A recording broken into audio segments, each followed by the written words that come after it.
A very impressive total for our champion, James. He is now just $60,000 away from Ken Jennings' record-setting total of many, many years ago. So, as Jeopardy champion James Holzhauer's 32-game winning streak came to an end this week, attention was back on Jeopardy star Ken Jennings. It was 15 years ago that he took the show by storm. He still holds the record for the longest Jeopardy winning streak, and also, you heard, in terms of the money on the regular Jeopardy programs. And he says he loved watching a great contestant challenge for his title. And we are delighted to have Ken Jennings joining us right now. Ken, pleasure to have you with us here. Thank you, Jack. Thanks for having me. So here's an interesting footnote. It may well be that our conversation now is going to set a record for the most regular Jeopardy game show appearances total between you and an interviewer, and that would be 78 appearances. Now, I should note, 75 of them belong to you. I get credit for only 3, but it was back in the 70s. I was in law school here in Fordham Law School in Lincoln Center. The show used to tape, as you know, you're a historian of it, used to tape in Rockefeller Center right here in New York. Art Fleming was the host. Don Pardo was the voiceover guy on it. So it was an adventure. But now I can say I'm part of a record-setting duo between you and me. So thank you for that, Ken. Congratulations. We are in a very elite club of Jeopardy champs. We are indeed. Well, champs. I'll say champ rather than champs. I got to 3 appearances, but you're still the man anyway. Let me ask you this. There's a lot I want to talk to you about, all right? You've got a new quiz show coming on. I want to talk about your most recent book. But let's start with James Holzhauer and his run. When did you start paying some real attention to what he was doing? And what was your first thought when you watch him compete?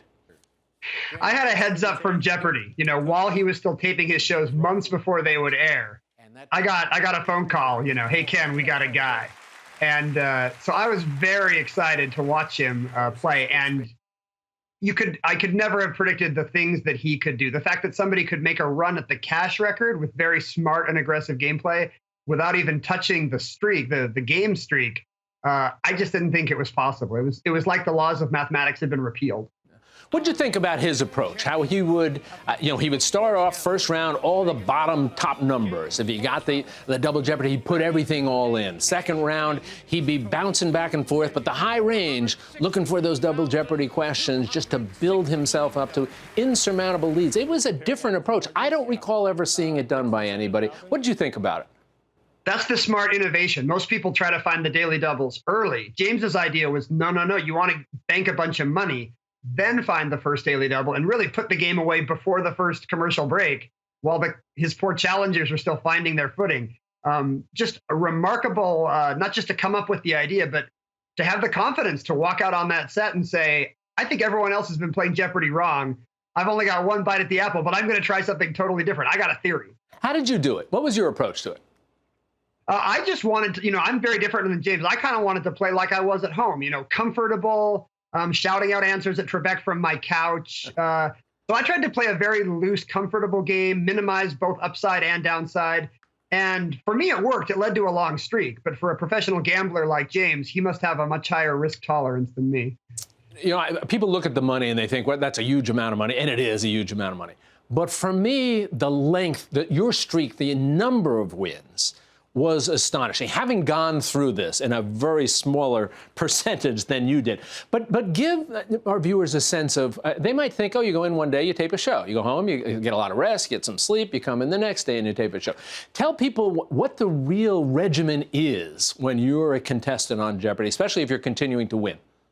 Stamina becomes a huge part of it because Jeopardy tapes a full week's worth of shows in an afternoon. So you show up on Jeopardy, you practice in the morning, and then you do 5 shows back to back to back to back to back. And, I ended up doing that for weeks at a time. And those are long days. Your brain gets tired, your feet get tired. It really becomes kind of an athletic contest, or at least the closest thing a nerd like me will get to an athletic contest. Well, you handled it marvelously. So I said, my 3 appearances helped me pay for my last year of law school. Yours actually created a new career for you. Were you surprised by that? Very much so. I did not anticipate any kind of Jeopardy fame, even knowing that it would be like a sizable streak and a nice check. I was a computer programmer when I went on the show, and not a particularly skilled one or happy one. I was trying to figure out what I was going to do. I was talking about going to law school, which scared my wife. And instead of a midlife crisis, I went on a game show, and I was able to kind of find a new career as a professional ex-Jeopardy contestant. I'm a writer now. I've written 12 books. I get to speak. I get to do the occasional TV thing. I really just lucked into it by virtue of a flukish thing on my favorite quiz show. Yeah. Isn't it interesting how your life can take a dramatic turn at a time that you don't even anticipate, and in a way that you don't anticipate? And I think you're a perfect illustration of that. All of that information that you had stored up over the years not only allowed you to be a champion, but as you said, has given you the chance to be a writer, to be a speaker, all those other things you're going to do. I also got the chance to do 2 rounds of Celebrity Jeopardy. One we did in Washington. We called it Power Players, and it was a bunch of Washington folks. I was on with Al Franken, Representative Pat Schroeder, and then a number of years later did another one of the entertainment ones, and they were both great fun.